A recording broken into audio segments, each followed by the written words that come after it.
cabin crew are gold diggers. My own personal story. I come to Dubai specifically to find a rich husband. Most of those guys doesn't have a gold to dig, Chanel bag or Gucci bag. If you want to have more option, you will need to consider the people from other countries. It could be cabin crew and cabin crew, or flight crew and cabin crew. Met her husband on Tinder. He was in a serious relationship with 4 girls. We don't judge. And Dubai is like a Las Vegas of the Middle East. Working as a flight attendant, that's the end of your life. You won't be happy.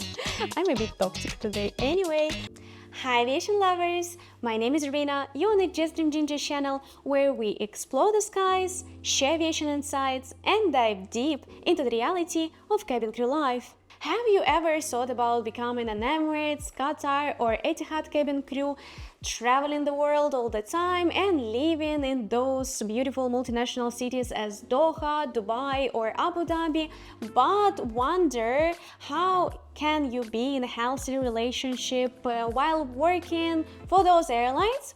Then I have all the answers for you, because this video is based on my personal stories, my friends' personal stories, and if you want to join those companies, for sure you will meet those struggles. So grab your tea or coffee, because I'll tell you all the secrets. If you're ready, fasten your seatbelt, because we are flying right into it.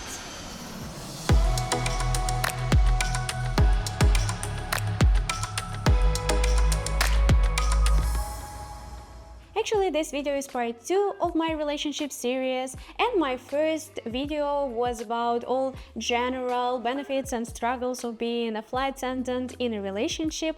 Doesn't matter which company you're gonna work for, you will definitely meet those struggles. So if you're curious, you can check it out first, or stay here and we will talk more specifically about Middle East airlines and how is that to be in a relationship and work for a Middle East airline. Especially I'm gonna talk a lot about Dubai, because I used to live there for 5 years.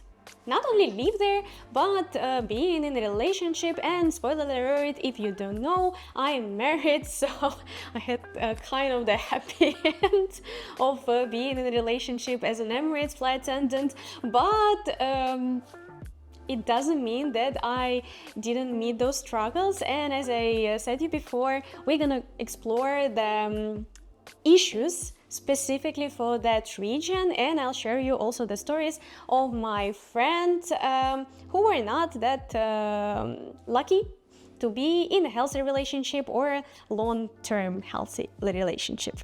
Now imagine you just received your golden call from Emirates and you need to move to Dubai, or you received your happy email from Qatar, Etihad, and you need to move to the new country, new environment, to the city where people work from all over the world, and you could be either single or in relationship, doesn't really matter, and you're just excited to start a new chapter of your life. So let's talk specifically what is going to be in a relationship as a cabin crew of famous Middle East airline. Maybe we're gonna start from single girls, because most of us move to those regions without relationship, because it's quite complicated to be in a relationship already and move to all other continents. We will also discuss it slightly later on, but we'll start as a single girl in Dubai. I'm gonna say Dubai, but it's quite similar to other big cities of the Middle East like Doha or Qatar. Doha, Qatar, Doha or Abu Dhabi. So if I refer to Dubai, I refer it actually to all Middle East region. So stay with me if I say Dubai. So the very beginning, Dubai is a city of expats. You are not the only one there who just moved there for work. I would say that more than 90% of the population of Dubai, they're expats, and just a small amount of people, they're locals, Emiratis. And to be fair, that's almost impossible to get the Emirati passport. That's why it's just a small percentage of the population who are locals. So most people that you're gonna meet, they're going to be expat. I would even say that as a flight attendant if you don't date locals. All the people that you're gonna know will be from all over the world. That's plus because you know everything about other cultures, you can make friends from all over the world, and when you will resign, you can go for a vacation to Spain and stay there with your friends from Spain.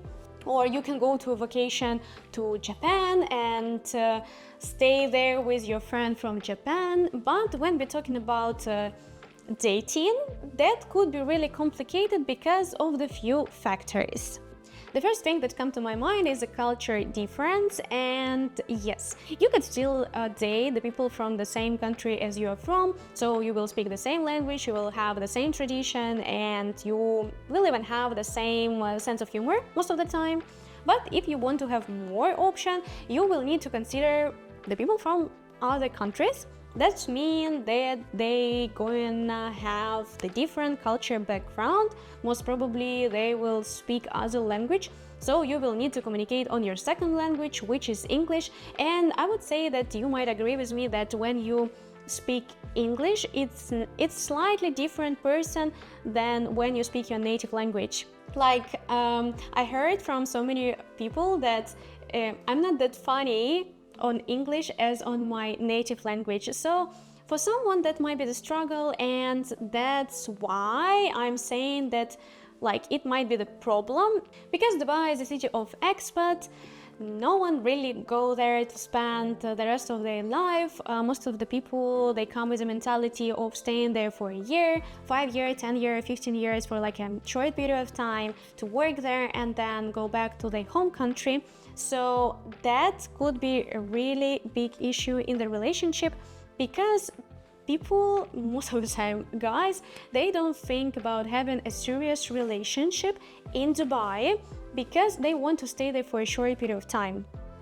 And that's what happened to one of my friends. She was dating a guy for more than a year. They were already living together, but he lost his job during the COVID, so he was forced to go back home, and they were in a long-distance relationship for a short period of time, and then they broke out because she needed a visa to live there, and he didn't really want to do that. So that's why I'm saying that when you're dating there as an expat and you already have like this mentality that one day you will go back, and that person you are dating is not from the same country, that comes with the issues like visas issues, and not every person want to do that.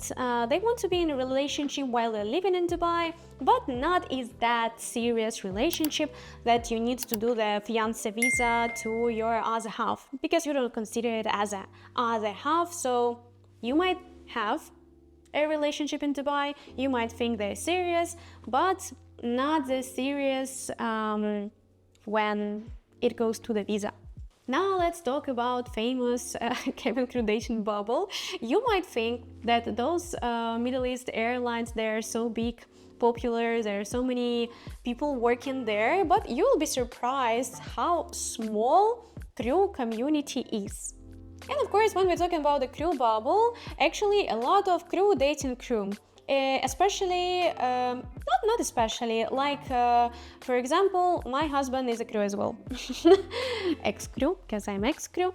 Yeah, but some people of course say that they don't date crew, but I would say that maybe like 70-80% of all cabin crew at least had an experience of dating crew. It could be cabin crew and cabin crew, or flight crew and cabin crew.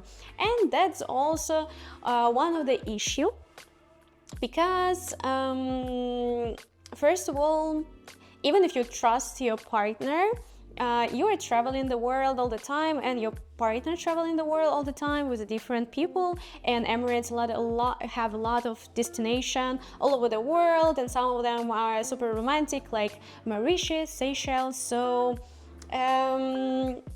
you could be concerned about what's going on the layover of your other half, and sometimes your concerns are real, because, and you will be surprised of how many cheating stories are in the company. And that's what actually happened to one of my closest friend like from Emirates. Basically, she was dating a pilot. I'm not gonna be mentioning the names, but for sure she will realize that it's her story once she's gonna see this video. Anyway, she was dating a pilot for a really long period of time. They met like the first months in Dubai when she joined Emirates, and they started dating, and it was quite serious relationship.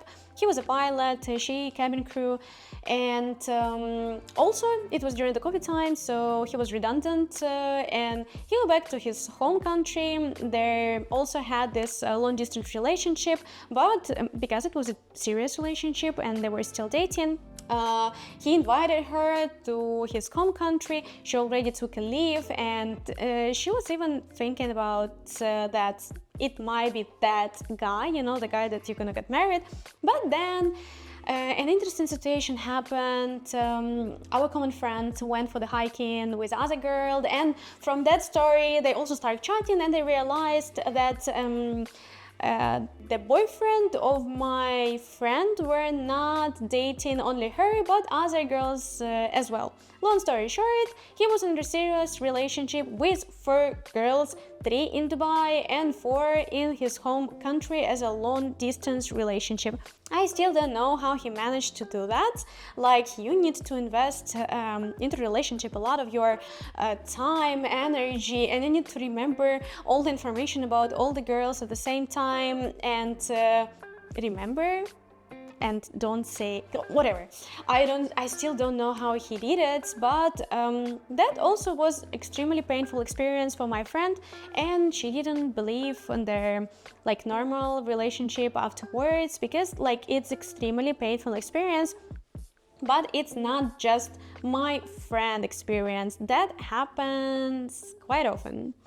Maybe statistically not that often, but on each and every flight you will hear stories like that, and you will not believe in a normal relationship anymore. Still, there are stories like mine, I hope like mine, where people are crew boss and they're in a healthy relationship, so that could happen. I'm just saying that it might also be a struggle, especially when you're working as a flight attendant for Middle East Airlines, because a lot of layovers, people from all over the world, and they all expats, so not all of them are looking into the really serious relationship. It might be serious relationship, but they do not expect you to go back with him or her to their home country and get married there and settle down there. But I need to mention that a friend of mine met her husband on Tinder, and he is a flight crew, and they're together, and as far as I know, in a healthy relationship for a really long period of time, so that could happen.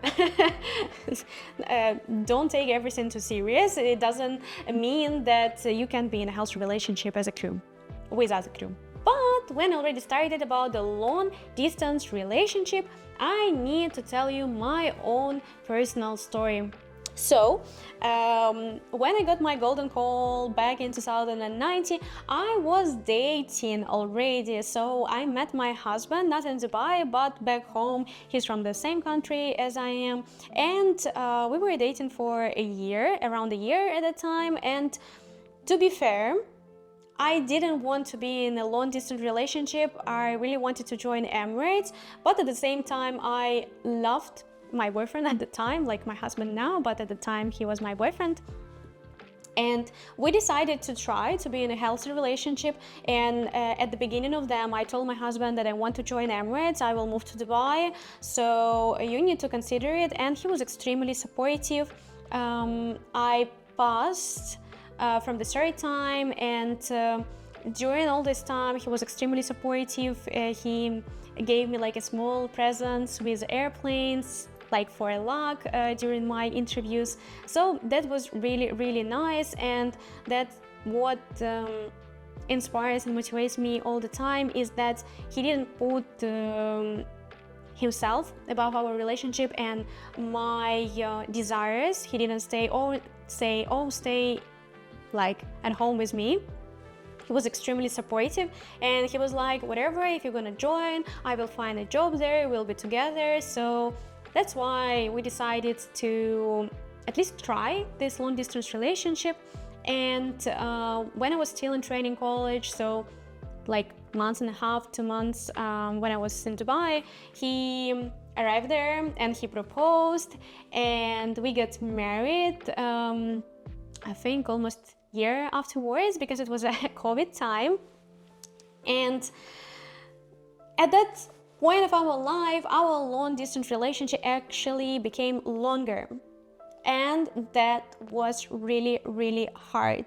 We really love each other, but when you're in the different time zones, when you're in the different countries, it brings a lot of issues, especially if you're flying a lot and sometimes you have a long flight and you cannot even type a message to your loved one, so they are worried, they don't know what you're doing, or you don't have a roaming on your layovers, and like it's really difficult, and you need to keep it in mind.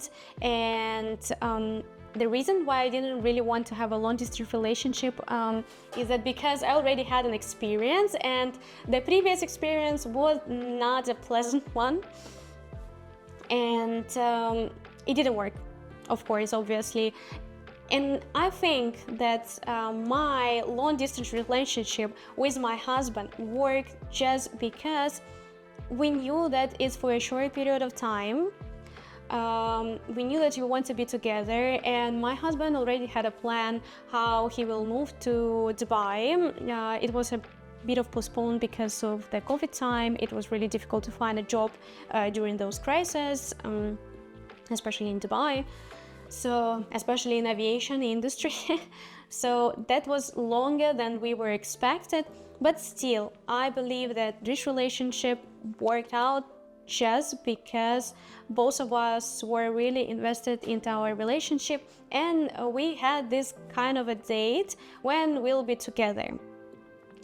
I would say that 90% of a relationship, long distance relationship, of a new cabin crew don't work because they don't really have this day when the people will be together.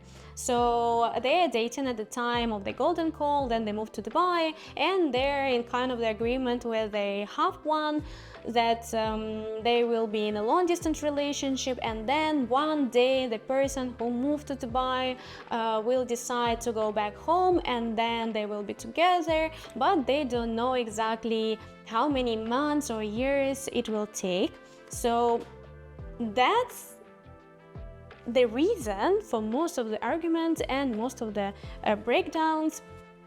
Like, it's my personal opinion, it's just based on my personal experience, because I had those kind of long distance relationship, one really bad experience and one that worked out, but only because my husband specifically was investing a lot into them, and he made sure that we'll be together. He didn't, because I was like, I told him at the beginning of the relationship what I want, and he supported that. And when it happened, he didn't try to change my mind not to join Emirates, but we will already have an agreement on that. And he was the one moving to Dubai to be together.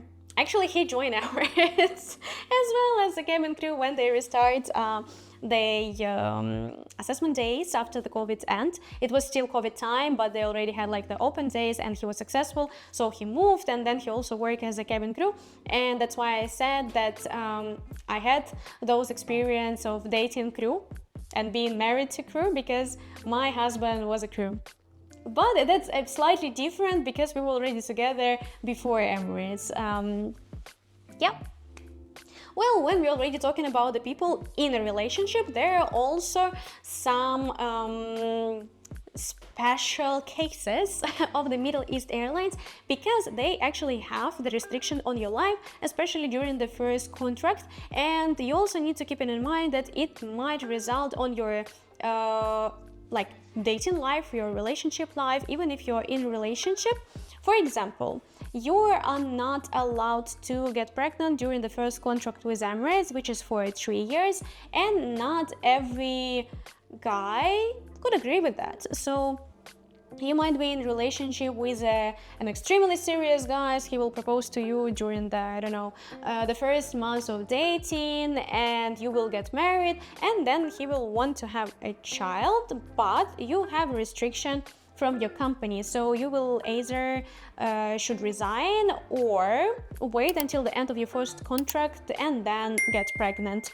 And if you're dating that extremely serious guy who wanted like a sub, that's a problem for your relationship, because it's either you sacrifice your career that you really want to have, or you sacrifice the dating or being in a relationship with that specific guy.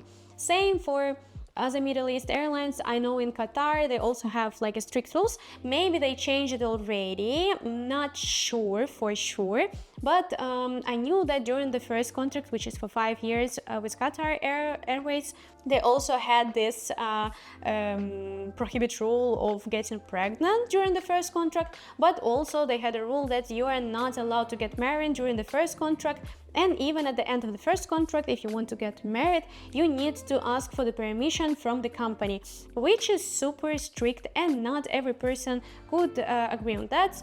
They have a new CEO, so most probably they already changed the rule of getting a permission at the end of the first contract, but I'm not sure if the rule of not getting married during the first contract still exists. But as I said, there are some specific restrictions with those Middle East airlines, and it will not work for every couple. So let's think that you survive all the phrases that I mentioned before. You are in a not long distance relationship anymore. You don't have this culture background misunderstanding with your partner. You already found the ground and you're happy with each other, and your partner is super happy with all the restrictions with the company, so he or her, they're okay to wait until the end of your first contract. Now let's think about the future, and that could be also the problem to decide where you want to spend the rest of your life. So as I told you before, 99% of the population of Dubai, residents of Dubai, they are expats. So, and mostly couples are from the different countries. So you need to decide where you want to spend your future.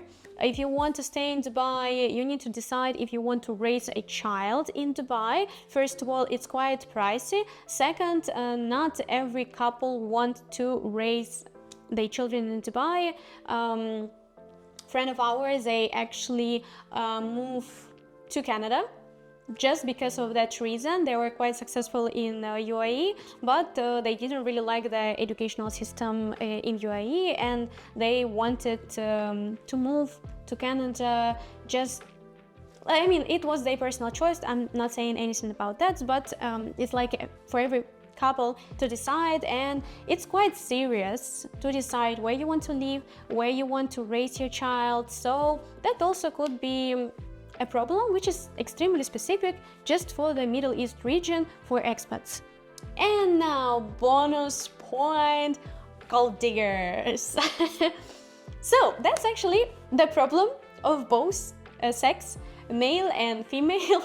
So for the guys, there is actually quite a lot of the girls in Dubai. They are quite materialistic, and they come to Dubai specifically to find a rich husband and to be settled until the rest of the day. We don't judge, but the guy who don't make a fortune, they have even the cabin crew job or any middle class job, it might be quite complicated to find the girl who is actually into the serious relationship without being a gold digger.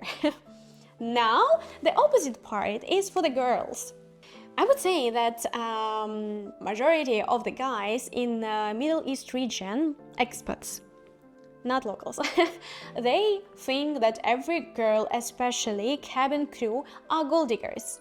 And most of those guys doesn't have a gold to dig, so you will meet that problem that quite many of them will stop their conversation just because they think you're a gold digger, and the only thing that you're asking is not to go for a walk during the summer, which is like 60 degrees Celsius outside, and for some normal place for the first meets. And I don't know, the country that I'm from, that's quite normal. When if guy inviting you for the date, he's the one paying like during this date.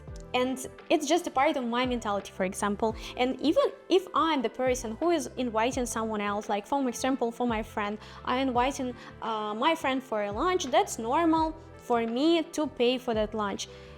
It's a part of my mentality and nationality, but many of my friends, they're from the same region where I'm from, so they quite often were called as gold diggers just because they're expecting those kind of things, and they don't ask for the Chanel bag or Gucci bag. They just expecting like the thing that they're used to from the home country. Like if the guy gonna pay for a coffee, they asking them for the coffee date, whatsoever. So yeah, and that's reality. And also like those stereotypes that girls in Dubai are gold diggers, and also one more stereotype about cabin crew, and it's difficult only for cabin crew. I think that it's also like a stereotype that all girls in Middle East are gold diggers and they go there just to find a wealthy husband. Is also that cabin crew are not really serious girls. They're extremely lightheaded and they're not wifey material, so they're not for a serious relationship. And I would say that's a problem for majority of my friends. Quite many of my friends are not in relationship, or they were in relationship but they ended because of the reason that the guys were not thinking that they're in a relationship. My friends were thinking that they're in a relationship and the guys were not, because they're cabin crew. This stereotype came not out of nowhere. Yes, quite many of the girls, maybe like, I don't know, 20% of the girls, they are joining those airlines in a really young age, like 21, and they don't see this job as a lifetime job. They just want to travel the world for a bit, to live in this city. And Dubai is like a Las Vegas of the Middle East, so many people go there just to have fun. And we don't judge. If you came with this mindset, that's absolutely normal and you're free to do that. But it's also the reason why some of the guys who were dating those girls and they didn't see that they're serious, they now held the stereotype that all girls who are flight attendant, cabin crew are lightheaded and they're not wifey materials because they just want to have fun and travel the world. Also, layovers doesn't make it easier, and the cabin crew lifestyle, when you don't have a regular schedule, regular routine, doesn't make it easier, because if your other half is not from the aviation area, they have a regular 9-to-5 job and a weekend, and you're flying somewhere, you don't see each other that often, it will also be a problem to build a healthy relationship. That's why like many of my friends, they experience that problem when they're writing on the dating apps that they're flight attendants, they're cabin crew for those airlines. The guys lose the interest because they don't think seriously about them. And yeah, that's actually really sad. I have like some of my friends, they're in relationship and I'm super happy for them, but some of my friends that I deeply love, they're really struggling with this part of their life, their dating life, and every time it's really hard breakdown and they experience all of those problems that I described today. And I really feel bad about that, like about them, because I wish them all the best, and they're the best people ever, and they're struggling just because people don't take them serious because they work as a flight attendants. That's not really fair, but that's a reality. You still can find a healthy relationship, so don't think that, no, if you're gonna work as a flight attendant for any of the Middle East airlines, you won't be in a relationship at all. As I told you, I'm in a relationship, they survive even long-distance relationship, I'm married, and even after I resigned from Emirates, we are still together. My husband is actually doing his pilot license right now, so I was saying the story about the pilot, but and pilots also have this kind of reputation. That's the whole story for another video, which I'm not gonna tell today. But even with having those stereotypes in mind, I still support my husband because it's his dream since his childhood, and I believe in him because what kind of person he is, and I don't put those stereotypes of the pilot on him. Same, you can move to Dubai and you will definitely meet those people who have a stereotype of a flight attendant, their lifestyle. You will meet the people who you will not match because of the culture background difference. But you can find the right person for you. I have stories of friends who met their other half in Dubai, they get married, some of them already have kids. I'm married, so as I told you, this video is just describing the struggles that you might meet as a flight attendant, but it doesn't mean that you can be in relationship at all. Many of my colleagues, especially in premium cabin, because to join premium cabin you need to work for a couple of years, they are married, they have kids, and they're still flying. Even persons and supervisors which are flying for 10 plus years, like 90% of them are in a relationship, healthy, married, with kids, hobbies. So don't think that working as a flight attendant that's the end of your life. That's not. I'm just saying that you might just face those struggles, but it doesn't mean that you will. Alright, that's almost the end of this video, and it is so long. I talked too much today. Sorry for that. Once again, I wanted to say that I don't want to scare you.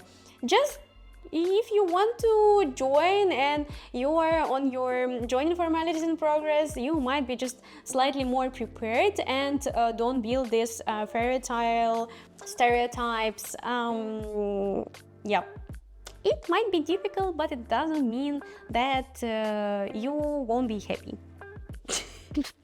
I'm a bit toxic today. Anyway, write your opinion in the comments, especially if you're a flight attendant and you were ever in a relationship while working for those Middle East airlines. Write your experience. I really want to read them all. I always reply to all the comments, so please do.